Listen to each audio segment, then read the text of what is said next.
66 సంవత్సరాలు. ఇప్పుడు కూడా ఫైర్ బ్రాండే, చనిపోయే వరకు ఫైర్ బ్రాండ్గానే ఎక్కడ దాంట్లో రాజీనే లేదు. అదే మరి ఇంకొక పక్కన చూస్తే తనకంటూ ఒక ఇమేజ్.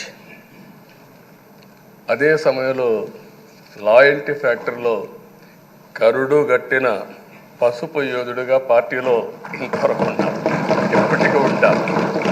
అది ఆయన ప్రత్యేకత. నీతి, నిజాయితీ, నిబద్ధత ఇవన్నీ ఉణికిపుచ్చుకొని రాజకీయం చేశారు. 42 సంవత్సరాలు. ఇప్పుడు చాలామంది ఫస్ట్ టైం వచ్చేవాళ్ళు ఉన్నారు, కొంతమంది రెండోసారి వచ్చేవాళ్ళు ఉన్నారు. 42 సంవత్సరాలు ఒక నియోజకవర్గం అంటిపెట్టుకుని నర్చర్ చేసి 7 సార్లు గెలవడం అనేది ఒక అరుదైన అనుభవం.